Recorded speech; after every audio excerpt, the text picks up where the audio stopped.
1,000 taon na ang nakalipas, isang grupo ng mga tao ang umalis sa daigdig at nagtatag ng liga ng malalayang mundo. Isa sa mga planetang sinakop ng mga tao ay ang XT-59 na natatakpan ng hindi mapasok ng mga latian. Di naman napigilan ng mga tao na magtayo ng lungsod kung saan may sistema na sobrang higpit, hiwalay ang mga tao sa labas ng mundo, laging minomonitor ang galaw, at ang dami pang kailangang sundin. Yung sistema, pati asawa at trabaho ng tao, sila na ang pumipili. Si Christy, sobrang ayaw niya sa trabaho na binigay sa kanya, lalo na dun sa asawang itinakda sa kanya. Kaya iniwan niya sila, pero ayon, agad din siyang nahuli. Si Christy at 8 iba pang bilanggo dinala sa isang espesyal na kulungan. Tapos pinatayo sila sa pader ng ilang minuto para maskan.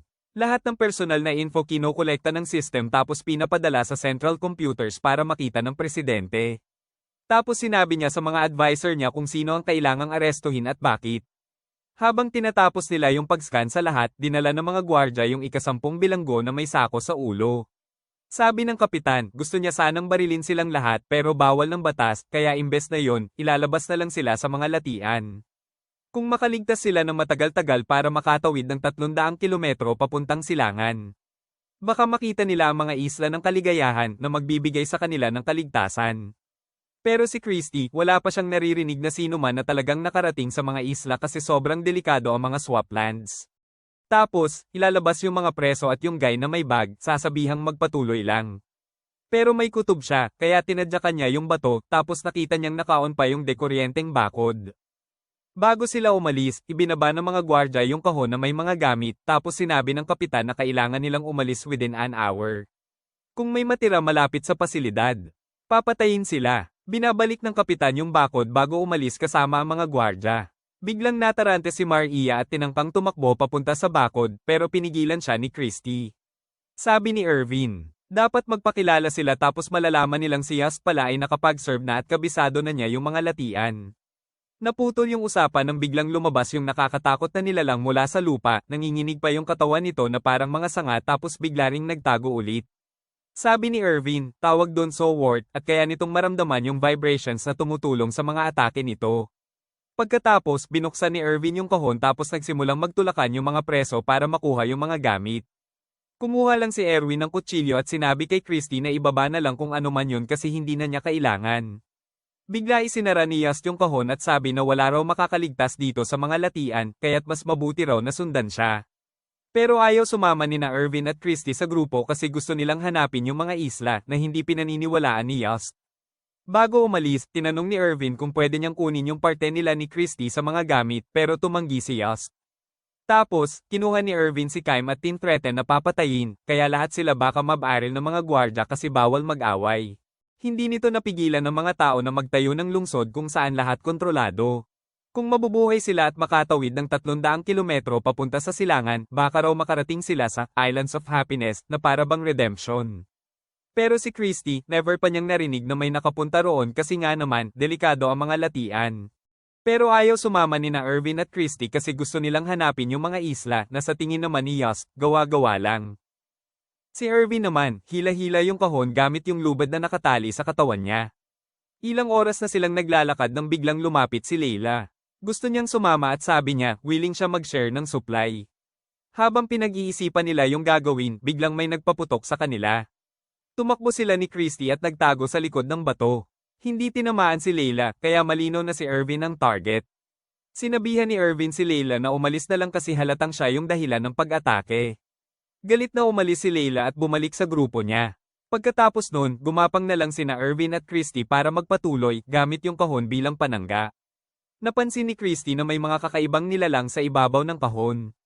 Pero sabi ni Irvin, wala daw yung problema, mapayapa naman daw sila. Pagkatawid nila sa Magnetic Ridge, tumayo si Irvin. Kasi hindi na gumagana ang mga baril doon. Nagtago siya sa likod ng mga bato para manmanin yung ibang grupo. Nalaman niya na sinusundan pala talaga siya. Napansin din niya na nawawala ang isang preso tapos biglang may liwanag. Na nagsenyes na pinaputok yung kanya ng pasilidad. Ibig sabihin, may naiwan at napatay. Nagtanong si Christy kung totoo ba talaga yung mga isla at sabi ni Irvin, totoo daw kasi muntik na siyang mapatay ng kapitan gamit yung electric fence. Sabi pa niya, kung wala naman daw talaga silang tsansa mabuhay, bakit pa nila siya tatangkain patayin? Doon sa pasilidad, nag-uusap yung kapitan at presidente. Galit yung presidente kasi hindi daw nila napatay si Ervin.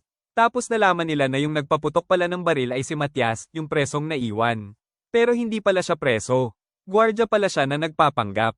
At yung kanyon, peke lang pala yung eksena, buhay pa siya.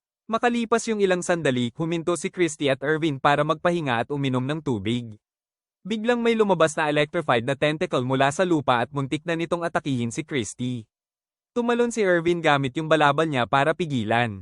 Nagpumiglas yung tentacle, binalot si Ervin at sinugatan siya. Sabi ni Ervin kay Christy, kunin daw niya yung kutsilyo at putulin sa ilalim. Pinutol ni Christy at umatras yung tentacle. Kinuha pa ni Ervin yung naputol na tentacle kasi pwede daw gawing sandata. Habang nililinis ni Christy yung sugat niya, inamin niya na pumatay siya ng tao. Self-defense daw kasi tinangkang. Saktan siya ng gobyerno worker na hinihingan niya ng divorce permit. Naputol yung usapan nila kasi dumating yung kabilang grupo. Sinubukan ni Yas na kawin yung kahon. Pero ginamit ni Ervin yung tentacle na parang letigo para paatrasin sila. Umatras naman sila, tapos nagpatuloy si Christy at Ervin sa lakad nila. Makalipas ang ilang oras, napansin ni Ervin na sinusundan pa rin sila. Tinanong ni Christy kung saan pupunta yung grupo kung hindi naman sila naniniwala sa mga isla. Biglang may napansin si Ervin na sowort na tumutubo mula sa lupa. Sinabihan niya si Christy na humiga lang at huwag gumalaw. Nagpatuloy yung kabilang grupo at naramdaman sila nung sowort. Biglang naglabasan yung mga sanga nito at umatake. Karamihan nakaiwas, pero di nakaiwas sina Maria at Chubb. Mabuti na lang may kutsilyo si Chubb kaya nakalaya sila. Pero nag-regenerate yung sowort at naging mas malaki. Tapos si Kaim, sa sobrang takot, tumakbo. Nahuli siya ng sanga at hinayla pababa. Kinain siya nung sowort tapos bumalik ito sa ilalim ng lupa. Tinuligsa ni Christy si Ervin kung bakit hindi niya binalaan yung iba tungkol sa sowort. Sabi ni Ervin, kailangan nilang mabuhay kaya huwag na siyang magreklamo. Samantala, sa pasilidad, galit na galit yung presidente at sinabi sa mga opisyal na hulihin si Ervin. Kung hindi nila magawa, sila daw ang gagawing preso. Habang nagpapahinga si Christy at Ervin, biglang may narinig si Christy na kakaibang tunog. Paglingon niya, nakita niya ang nakakakilabot na tanawin, may paparating na napakalaking grupo ng maliliit na nilalang, sobrang bilis nila. Agad niyang sinubukang tumakas pero naharang siya ni Ervin at hinila pabalik. May halimaw na muntik na silang atakihin pero nagawa ni Ervin na patayin iyon gamit ang latigo. Tapos, dinala niya si Christy sa loob ng kahon kasama niya. Dumating naman agad ang mga halimaw sa lugar nila at nagpaikot-ikot sa ibabaw ng kahon dahilan para umuga ito ng todo. Pero buti na lang, matibay ang kahon at hindi nasira, kaya safe sila hanggang sa umalis na ang mga halimaw. Di nagtagal, narating nila ang mga latian, kaya ginamit nila ang mga poste para suriin ang lupa bago humakbang para siguradong hindi sila lulubog. Samantala, narating din ng grupo ni Yas ang lugar. Si Maria naman, hirap ng umusad, kaya nag-decide si Yas na magpahinga muna. Ayaw ni Leila sa idea at sinabing mawawala nila ang bakas ni Ervin kung titigil sila, pero wala namang pakialam si Yas. Dahil sa inis, pinutol ni Leila ang lubad niya at umalis. Hinabol naman siya ni Yas, pero dahil hindi siya nakatingin sa dinadaanan niya, nahulog siya sa hukay ng latian. Tawang-tawa si Leila habang humihingi ng tulong si Yas. Gustong tulungan ni Chubb si Yas, pero pinigilan siya ni Leila. Sabi niya, si Ervin ang dapat nilang sundan dahil siya lang ang may alam sa lugar at dating tagapayo pa siya ng presidente. Sang-ayon naman ang karamihan sa grupo at sumama kay Leila, pero si Yan, naiwan para tulungan si Yas na makalabas ng hukay. Kinagabihan, nakahuli si Ervin ng mga insekto at kinain niya ang mga ito ng hilaw. Sinabihan niya si Christy na gawin din iyon kung gusto niyang mabuhay. Kahit nandidiri, ginawa ni Christy ang sinabi niya, pero sinabi ni Ervin na mas malala raw ang lasa kung pakukuluan pa iyon. Habang nagpapahinga sila, ikinwento na rin ni Ervin kung bakit siya nakulong. Tama si Leila, dating tagapayo siya ng presidente, pero nahuli siya nang tangkain niyang ilabas ang ebidensya ng korupsyon sa gobyerno. Kusa siyang sumuko dahil alam niyang kapag nawala siya, hindi gagana ang sistema. Para sa kanya, iyon ang pinakamagandang paraan para sirain ang sistema. Samantala, sa pasilidad, nalaman ng kapitan na may problema ang sistema na nagdudulot ng sira sa communication satellites. Pero wala namang makapag-restart dahil si Ervin lang ang may alam ng code. Makaraan ng ilang oras, nakita ng grupo ni Leila ang dalawang tao sa di kalayuan. Nilapitan nila ito, iniisip na baka sina Ervin at Christy na yon. So it turns out, yung dalawang tao dun, mga bilanggo pala na na-stop doon ng sobrang tagal. Para mabuhay, naging mga kanibal sila. Agad nilang inatake yung grupo, tapos banihag nila si Maria habang tumakbo yung iba. Naririnig pa ni Christy yung sigaw ni Maria sa malayo, gusto niyang bumalik para iligtas ito, pero pinigilan siya ni Irvin kasi delikado. Tapos, biglang tumigil yung sigaw ni Maria, pinatay na siya ng mga kanibal gamit ang bato. Nagluksa si Christy pagkatapos at napaisip siya kung sinong may utak ng ganitong klase ng parusa. Doon umamin si Irvin na siya ang may gawa. Siyempre, galit si Christy at tinawag siyang halimaw, pero sabi ni Irvin, wala namang tumutol sa batas nung inanunsyo ito, kaya parang kasalanan din ng lahat. Lalong nagalit si Christy, pinagsabihan siya na parang ngayon lang nagising ang konsensya niya. Dahil dito, tumakbo si Irvin palayo, sumisigaw para makaakit ng kung anumang halimaw, parang gusto na niyang tapusin lahat. Pero walang lumitaw, kaya naisip niyang kahit mga halimaw, ayaw sa kanya. Wala siyang choice kundi ituloy ang paggabay kay Christy. Galit pa rin si Christy, pero inamin niya na inalok siya ng kapitan ng kalayaan kung papatayin niya si Irvin, pero tumanggi siya. Samantala, nakita ni Yas, at yan, yung grupo ni Layla, at parang ready na silang maghiganti. Hinawakan ni Yas si Layla sa leeg, kaya napilitan siyang umamin, yung kapitan pala, inalok siya ng kalayaan basta patayin niya si Irvin. Para sure, ginamit ni Valentine yung scanner niya, at ayon, may tracker pala si Layla sa ankle. Sabi ni Yas, kailangan putulin yon, kaya nagtangkang tumakas si Layla, pero nadapa siya. Paglingon niya, may parang sapot na nilalang na kumapit sa binti niya. Dumami pa yung mga hibla at sinimulan siyang balutin hanggang hindi na siya makahinga o makagalaw. Kinuha ulit ni Yas ang kontrol sa grupo at umalis sila, pero yung tracker ni Layla, nagpadala ng signal sa kapitan. Tuwang-tuwa yung kapitan nang malamang patay na si Layla, at sinabi niyang may dala siyang lumang baril na gagana sa mga latian. Kaya tinutusan niya si Matias na dalhin yon. Balik sa grupo nila Yas, nakita nila si Valentine na may nakitang bag sa lupa. Binuksan niya ito, pero may lumabas na itim na substansya na pumasok sa katawan niya. Agad siyang namatay, at kinain pa yung laman ng mukha niya. Ilang sandali lang, lumapit si Yan kina Christy at Irvin, sabi niya iniwan na niya ang grupo niya. Pero hindi siya pinaniwalaan ni Irvin, at tama nga siya kasi biglang may tumama sa ulo niya, kaya nawalan siya ng malay. Pagkagising niya, nakita niya na siya at si Christy na capture nung natitirang 3 preso.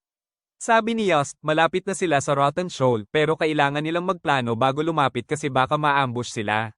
Gusto ni Irvin na umalis si Christy para makaligtas siya, pero tumanggi si Christy at hinalikan pa siya. Pagkatapos nun, binuhat siya ni Yas sa balikat niya habang naghahanap sila ng opisyal para makipag-usap. Sa Rotten Shoal naman, dumating si Matias at 2 opisyal. Tinamba nila yung mga nakatagong preso at in-interrogate yung isa, pero sabi nito, wala daw bagong dumating. Biglang may tumamang pana mula sa dilim at napatay yung isang opisyal. Agad namang gumanti sina Matias at yung natirang gwardya, pinatay nila yung mga preso at halos sinira ang kalahati ng lugar.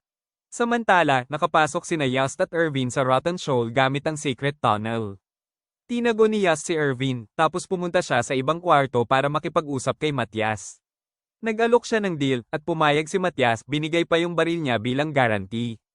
Pero nung dinala ni Yas si Matias sa taguan ni Irvin, wala na si Irvin doon. Ginamit ni Matias yung scanner niya para hanapin si Irvin, pero hindi niya sinabi kay Yas. Nauna si Yas maghanap, pero naghanda na si Matias na barilin siya. Narinig ito ni Yas kaya nauna siyang nagpaputok, pero walang bala yung baril niya. 2 putok lang mula kay Matias, bagsak si Yas. Pagkatapos, sinilip ni Matias yung likod ng kurtina, iniisip na andon si Irvin. Pero ang nakita niya ay sina Yan at Christy. Pinatay niya si Yan, tapos hinuli si Christy. Tinakot niya si Irvin na papatayin si Christy kung hindi siya lalabas. Sa pagkakataong yon, nakapasok din si Chubb sa building dala yung baril ng opisyal. Nakipagkita siya kay Irvin, at gumawa sila ng plano. Lumabas sila sa taguan, at pumayag si Irvin na sumuko basta palayain si Christy. Pinalaya naman siya ni Matias, pero bago pa mabaril ni Chubb si Irvin ayon sa plano, biglang bumalik si Yas at sinaksak si Matias sa ulo mula sa likod. Habang namamatay si Matias, aksidente niyang nabaril si Christy, pero buti na lang pampatulog lang yung bala at hindi totoong bala. Matapos nun, nagpasalamat si Irvin kay Yas na sobrang nasasaktan na. Hiniling ni Yas na ibigay sa kanya ang laso ni Matias para mamatay siya ng tahimik, at binigay naman yun ni Irvin. Pagkatapos, nakarating sina Christy, Irvin, at Chubb sa dalampasigan at nakita nila yung mga maliit na isla sa dagat. Akala ni Chubb, tapos na lahat, pero napansin ni Irvin na gumagalaw yung mga isla. Ibig sabihin, hindi pala totoong isla yun, parang mga piraso lang ng swamp carpet na kaya silang buhatin. Pinili nila ang isang isla at ginamit ang mga poste nila para itulak palayo, umaasang dadalhin sila nito sa kalayaan. Samantala, sa facility, binabara ng presidente yung kapitan kasi pumalpak siya. Habang nangyayari yun, nagsha-shutdown na ang system. Nagpadala ng isa pang opisyal ang kapitan para habulin sina Irvin, umaasa pa rin na baka maabutan sila. Balik naman sa tatlo, natuklasan ni Chubb na hindi tumitigil ang pagdurugo ng sugat niya. Ayaw na niyang maghintay, kaya tumalon siya sa dagat at nagpaalam sa kanila bago siya hatakin ng isang halimaw sa ilalim at kainin. Ilang oras ang lumipas, nakita ng isang opisyal sakay ng aircraft sina Irvin at Christie, pero huli na. Bumagsak yung system, kaya bumagsak din yung aircraft sa dagat. Lumubog ito kaagad. Doon na-realize ng dalawa na gumana ang plano ni Irvin, bumagsak na talaga ang system ng gobyerno. Nagdiwang sila, pero naputol ang saya nila nang makita nilang may paparating na talon. Ginamit ni Irvin ang kaalaman niya sa science para gumawa sila ng kakon gamit yung isla. Huminga sila ng malalim bago bumagsak kasama ng tubig. Pagkatapos ng ilang sandali, dinala sila ng tubig papunta sa ibang dalampasigan na parang walang tao. Alam ni Irvin na may nakahide na military facility doon, pero hindi niya alam yung huling number ng password kasi presidente ang pumili nito. Dahil dalawa lang ang chances nila, sinubukan ni Irvin i-calculate ang possibilities sa buhangin. Pero sabi ni Christie, dapat isipin niya yung huling sinabi ng presidente bago ito naglagay ng code. Sinunod ni Irvin ang payo niya, nilapitan ng control panel, at sinadyang maglagay muna ng maling code para ma-check kung maayos pa ang system. Pagkatapos, nilagay niya yung code gamit ang huling number na sinabi ng presidente, at gumana. Lumitaw yung entrance sa bundok. Pumasok sila sa loob at nakita nila yung aircraft na ready nang umalis sa planeta. Ang problema, isang upuan lang ang meron. Sabi ni Irvin, si Christie na lang ang umalis. Pero sabi ni Christie, mas gusto niyang manatili kasi mahal niya si Irvin, sabay kiss pa siya. In the end, nagkasya naman sila pareho sa upuan, kaya nakalipad sila ng magkasama. Sa huli, nakarating sila sa ibang planeta. Dahil sa kanila, nalaman ng League of Free Worlds ang mga nangyayari sa XC-59, kaya nagpadala ng mga peacekeeping forces para palayain ang mga tao doon. Pero matapos ang 10 taon, nagkaroon nga ng bagong sistema na mas malala pa sa nauna.